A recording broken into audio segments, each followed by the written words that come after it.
नमस्कार, बहुत स्वागत है आपका सिटी एट 9 में। खबरों के साथ मैं हूं रीनू यादव। मुरैना में हथियार की नोक पर भैंस चोरी का मामला सामने आया है, जहां पशुपालकों को बंधक बनाकर चोरी की घटना को अंजाम दिया गया। 6 से अधिक हथियारबंद बदमाशों ने वारदात को अंजाम दिया है और ये देखिए कि हथियार के दम पर भैंस चोरी कर ली गई। पशुपालकों को बंधक बनाकर चोरी की गई। 6 से अधिक हथियारबंद बदमाशों ने वारदात को अंजाम दिया। जानकारी मुरैना से है और ये पहला मामला आप सुन रहे होंगे जब हथियार के दम पर पशुपालकों से भैंस चोरी करी गई। संवाददाता अमित शर्मा जुड़ गया। अमित, किस तरीके से इस बड़ी वारदात को अंजाम दिया गया? भैंसें चोरी कर ली गई हथियार के दम पर। बिल्कुल, देखिए ये सिविल लाइन थाना क्षेत्र के डोमपुरा गांव का है, जहां पर 2 पशुपालक अपनी भैंसों के बाड़े में सो रहे थे और वो हर दिन इसी तरह से सोते थे जिससे कि उनकी भैंसों को कोई चोरी न कर ले जाए। लेकिन 7 से 8 बदमाश आए और उन्होंने बाउंड्री कूदते हुए सीधा छलांग लगाई और पशुपालकों को पकड़ते हुए पहले तो उन्हें ले गए और 2 किलोमीटर दूर, यानी कि जो आसान नदी है पास में ही गाँव के, वहां पर जंगल में बिठा दिया। उसके बाद उनके कुछ अन्य साथी थे, उन्होंने 4 भैंसों को खोला और उन भैंसों को हाँक करके ले गए। तो ये पूरा घटनाक्रम तब पता चला उनके परिजनों को जब उन पशुपालकों को जो शातिर चोर थे उन्होंने ले जा करके और उन पशुपालकों को रिहा किया। तब जाकर के वो घर लौटे और घर आकर के उन्होंने अपने परिजनों को ये पूरी घटना सुनाई। उसके बाद जो उस पर संबंधित थाना है सिविल लाइन, उसको सूचना दी गई। मौके पर पहुंची पुलिस, लेकिन अभी तक पुलिस को ये नहीं पता चल पाया है कि आगे कौन बदमाश थे और कहां से आए हुए थे। इस तरीके से हथियार की दम पर भैंस चोरी करना ये एक बड़ा अपराध है और इसको लेकर के पुलिस ने मामला तो दर्ज कर लिया है, लेकिन अभी तक पुलिस के हाथ खाली के खाली नजर आ रहे हैं। पुलिस को अभी यही नहीं सुराग लग पाया है कि कौन बदमाश थे। और इस तरीके से पहले तो पशुपालकों को किडनैपिंग के तरीके से ले जाते हैं और जंगल में बिठा देते हैं, फिर उनकी जो बाड़े में बंधी रहती है 4 भैंस, उनको ले जाते हैं। जी बिल्कुल अमित, तो बहुत शुक्रिया तमाम जानकारी साझा करने के लिए। और इस तरीके से 6 से 7 बदमाश थे जिन्होंने इस पूरी वारदात को अंजाम दिया है। पुलिस मौके पर पहुंची है। हथियार की नोक पर भैंस लूट का पूरा मामला अब काफी चर्चाओं में भी है, क्योंकि ऐसी घटना पहली बार सामने आ रही है। मौके पर जो निगरानी कर रहा था व्यक्ति, उसको हथियार के दम पर बंधक बनाया और उसके बाद भैंसों को लूट लिया गया। और अब खबर ग्वालियर से, जहां पर हथियारबंद बदमाशों की धर पकड़ की गई है। पुलिस ने पुरानी छावनी से पकड़े हैं बदमाश। पुलिस ने चेकिंग के दौरान 6 हथियारबंद बदमाशों को पकड़ा। बदमाशों से 3 बंदूक, पिस्टल और कट्टे भी बरामद किए गए हैं। कार से बानमोर ये हथियारबंद बदमाश जा रहे थे। बानमोर में रुपए की वसूली करने जा रहे थे बदमाश और अब इन्हें पुलिस ने धर दबोचा है। बड़ी खबर ग्वालियर से है और ये एक्सक्लूसिव तस्वीर आप देखिए दे रहा जब इस पूरी कार्रवाई को अंजाम दिया गया। हथियार बंद बदमाशों की धरपकड़ और पुलिस ने पुरानी छावनी से इन बदमाशों को पकड़ लिया है और इनके पास से कई सारा सामान भी जब्त किया गया है। भैया पुलतरू साफ करने वाला अच्छा।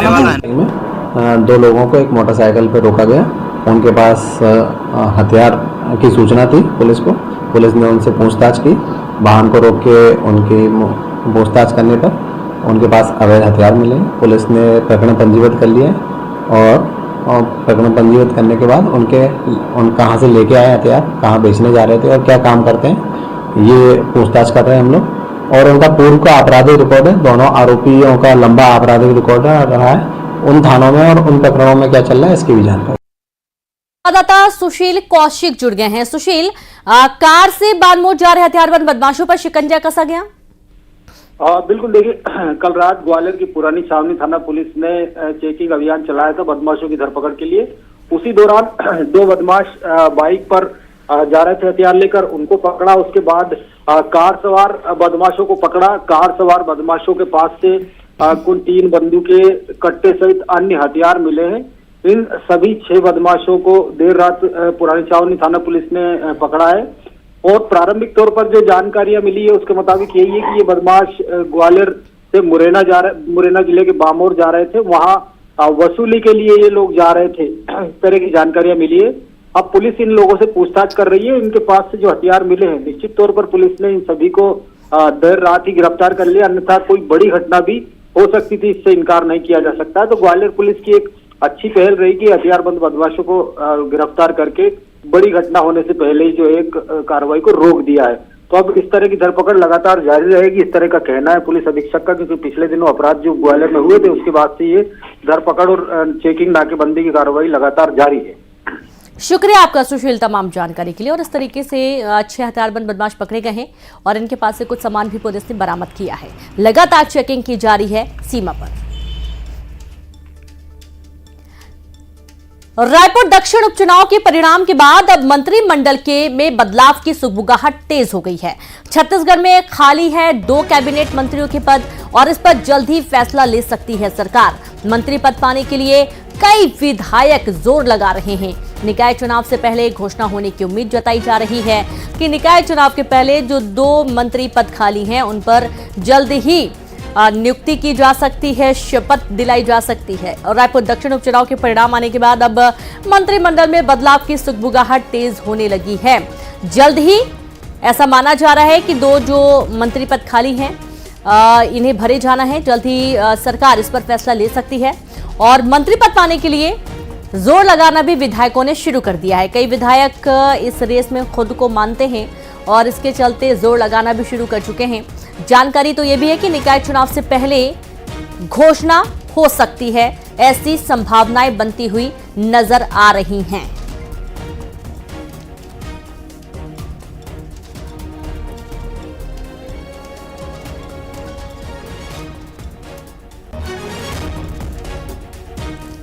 रायपुर दक्षिण उपचुनाव के परिणाम के बाद अब मंत्रिमंडल में बदलाव की सुगबुगाहट भी तेज हो गई है। छत्तीसगढ़ में खाली हैं 2 कैबिनेट मंत्रियों के पद और इस पर जल्द ही फैसला सरकार ले सकती है।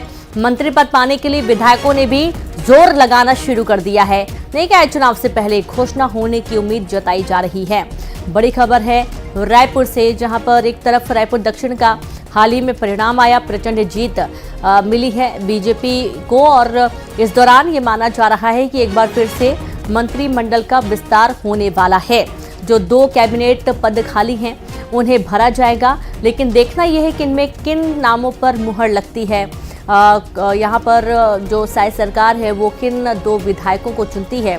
हालांकि कई ऐसे विधायक हैं जिन्होंने जोर लगाना भी शुरू कर दिया है और अब निकाय चुनाव के पहले ऐसा माना जा रहा है कि 2 कैबिनेट मंत्रियों के जो पद खाली हैं इन्हें भरने के लिए नामों का ऐलान हो सकता है।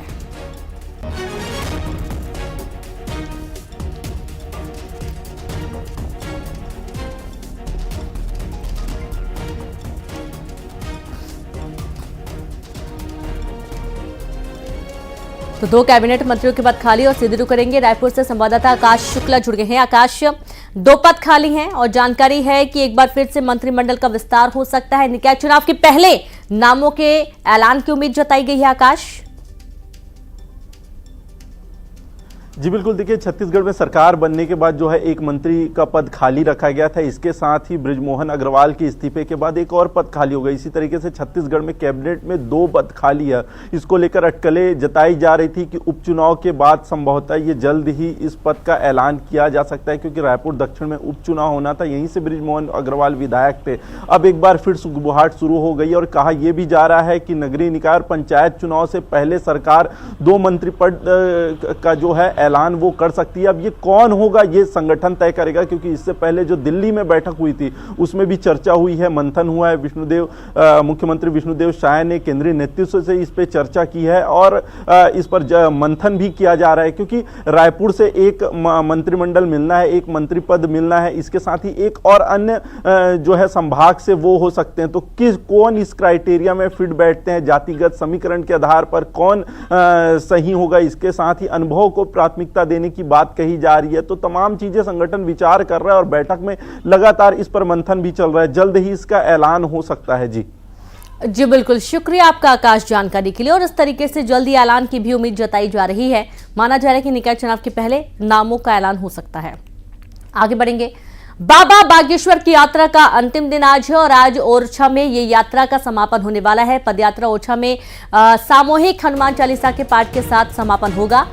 पदयात्रा में बड़ी संख्या में श्रद्धालु शामिल हुए। सनातन हिंदू एकता पदयात्रा पर हैं बाबा बागेश्वर और ये भी कहा गया है कि ऐसी यात्रा लगातार जारी रहने वाली। हालांकि 9 दिन की इस पदयात्रा के दौरान अलग अलग तस्वीरें लगातार सामने आई हैं, वो तस्वीरें भी हमने आपको दिखाई हैं। और इस दौरान हर दिन बाबा के काफिले में बड़ी संख्या में श्रद्धालु जुड़ते नजर आए हैं, जो कि देश के कोने कोने से आ रहे थे। और कई तो ऐसे श्रद्धालु थे जो कि बाबा बागेश्वर के सिर्फ दर्शन करने के लिए ही पहुंच रहे थे। तो देखिए, जहां जहां से यात्रा निकली है वहां वहां पर भव्य स्वागत किया गया है। यात्रा का जोरदार स्वागत के साथ इस यात्रा के साथ जो भक्त हैं वो जुड़े हैं और बड़ी संख्या में भक्तों का सैलाब इस यात्रा में देखने को मिला है। देखिए, छोटी छोटी बच्चियां तक इस यात्रा में शामिल हुई हैं। अभी फोटो खींच लो, फोटो।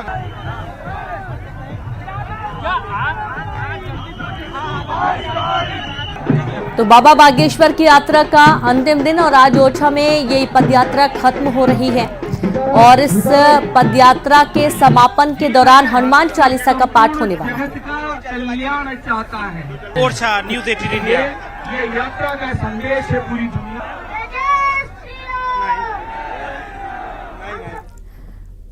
पंडित धीरेन्द्र शास्त्री की हिंदू सनातन एकता यात्रा में देश भर के साधु संत और कथावाचक हिस्सा ले रहे हैं। वृंदावन के मशहूर कथावाचक कौशिक महाराज भी पंडित धीरेन्द्र शास्त्री की यात्रा में शामिल हुए। ओरछा में रामराजा सरकार के दर्शन करने के बाद कौशिक महाराज ने कहा है कि यह यात्रा देश की दशा और दिशा बदलने वाली है, हिंदुओं को एकजुट करने वाली है। उनकी माने तो हिंदू एकजुट होंगे और जात पात का भेदभाव खत्म होगा।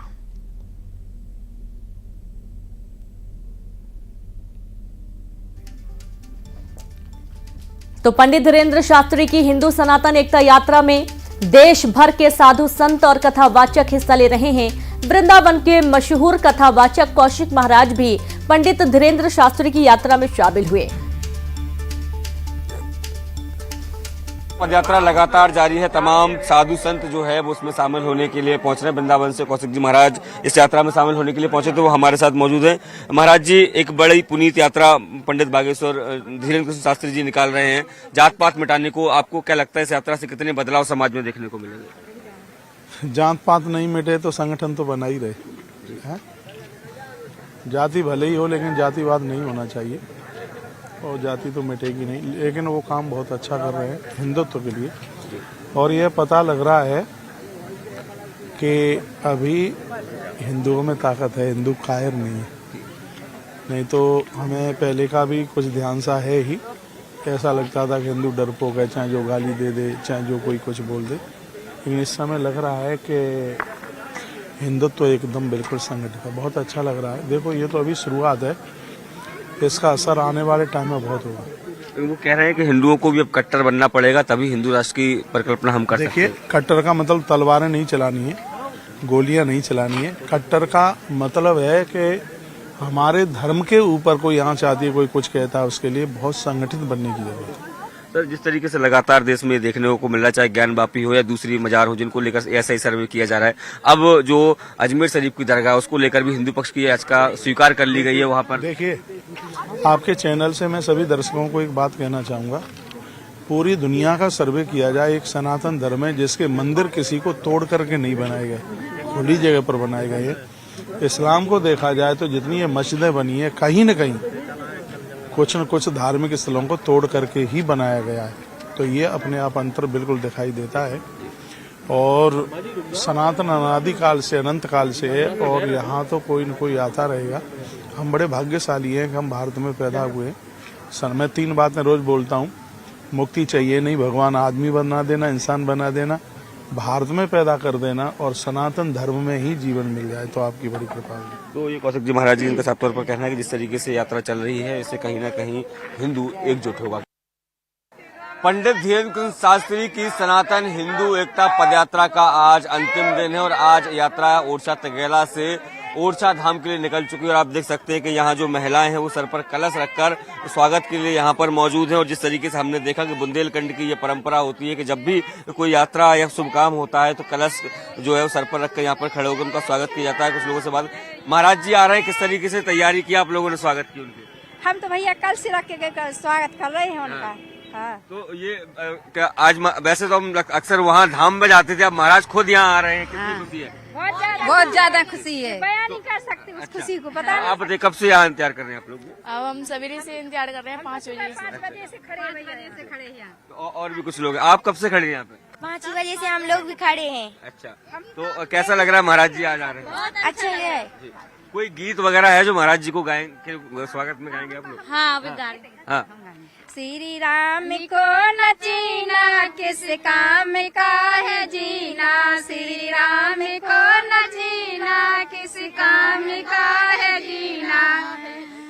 बस इतना ही गाएंगे भैया। तो देखिए बिल्कुल ये स्वागत जो है वो यहाँ पर किया जा रहा है। पंडित दीनकृष्ण शास्त्री की यात्रा आने वाली है, उसके पहले यहाँ पर जो है वो स्वागत के लिए जो महिलाएं हैं वो खड़ी हुई हैं। इसके साथ ही अगर मैं बात करूँ तो तमाम जो लोग हैं यहाँ पर मौजूद हैं और सबके सब जो है वो इस यात्रा का स्वागत करने के लिए यहाँ पहुंचे। जिस तरीके से हमने देखा कि जब यात्रा पहले दिन ये शुरू हुई थी तब से लेकर अब चूंकि आज अंतिम दिन है, आखिरी पड़ाव से यात्रा निकल चुकी, तो उसमें भी आप देखें कि बड़ी संख्या में जो भक्त हैं जो यात्रा में शामिल नहीं हो पाए हैं वो यहाँ पर स्वागत करने के लिए जो यहाँ पर मौजूद हैं और ये यात्रा का जबरदस्त जगह जगह स्वागत किया जा रहा है।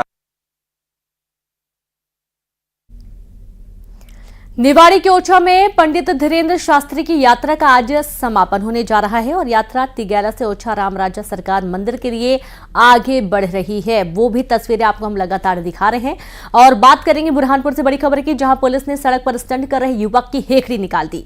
पुलिस ने युवक को पकड़कर 20 सड़क पर उठक बैठक लगवाई, साथ ही 3500 रुपए का चालान काटकर बाइक से साइलेंसर भी निकाल दिया गया। युवक सड़क पर फर्राटेदार कान फोड़ू आवाज वाली बाइक से स्टंट कर रहा था, जिसे पुलिस ने सबक सिखाया, उठक बैठक लगवाई गई, उसका साइलेंसर निकाल दिया गया और 3500 रुपए का चालान काटा गया।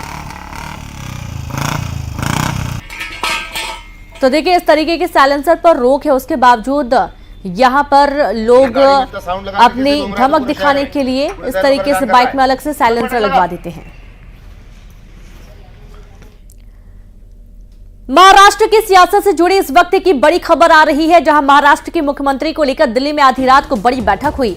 गृह मंत्री अमित शाह के घर पर करीब 2 घंटे तक ये बैठक चली। बैठक में महाराष्ट्र की सरकार के गठन पर चर्चा हुई। बैठक में महायुति के तीनों बड़े नेता देवेंद्र फडणवीस, एकनाथ शिंदे और अजित पवार शामिल हुए। महायुति नेताओं की बैठक में जेपी नड्डा भी मौजूद रहे। तो महाराष्ट्र की सियासत से जुड़ी भी इस वक्त की बड़ी खबर है, जहां पर महाराष्ट्र के मुख्यमंत्री को लेकर दिल्ली में आधी रात को बैठक हुई और गृह मंत्री अमित शाह के घर पर करीब 2 घंटे तक ये बैठक चलती रही। बैठक में महाराष्ट्र की सरकार के गठन पर चर्चा हुई है।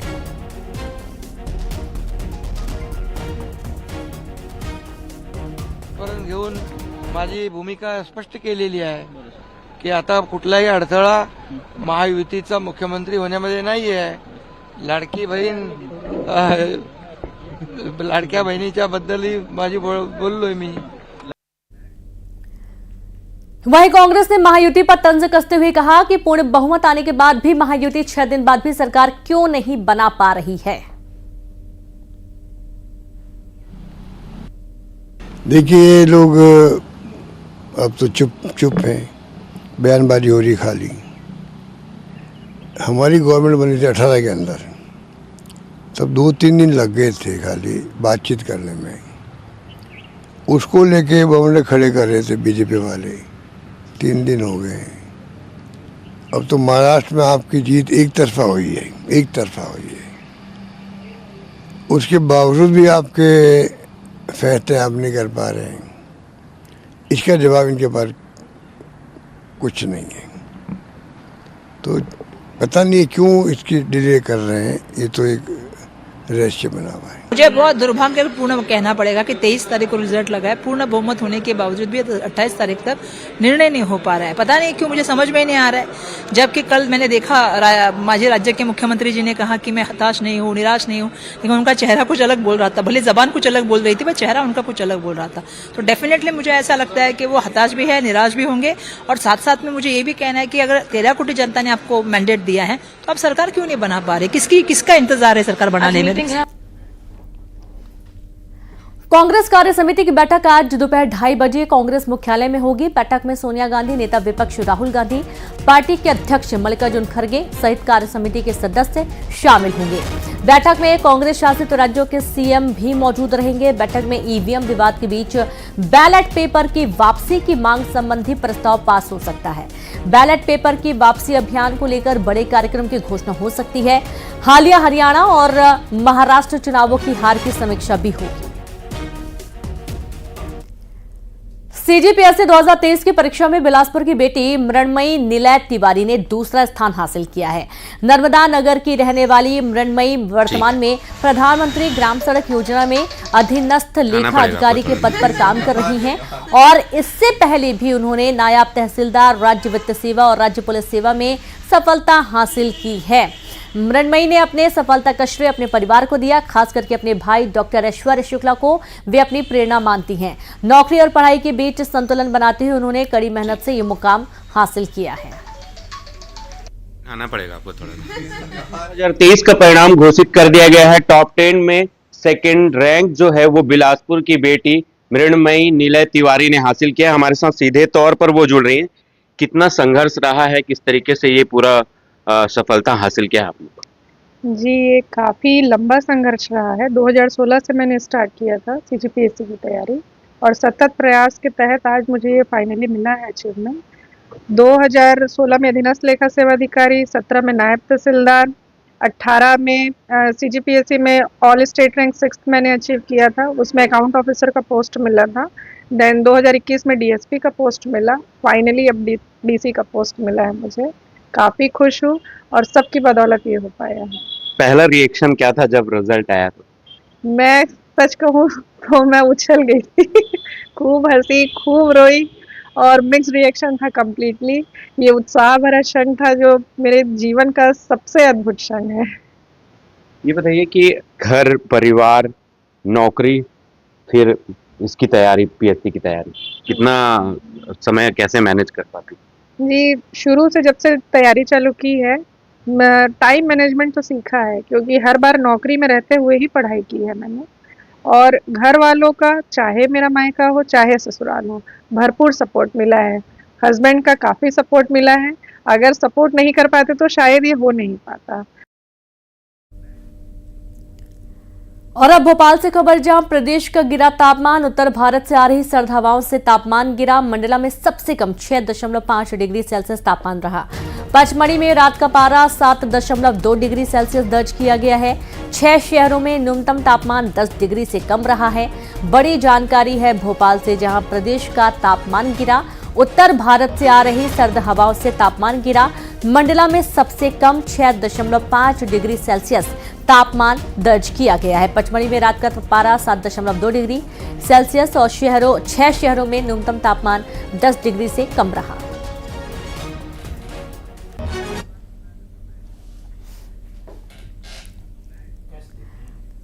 और चलिए अब देखेंगे 20 बड़ी खबरें तेज अंदाज में।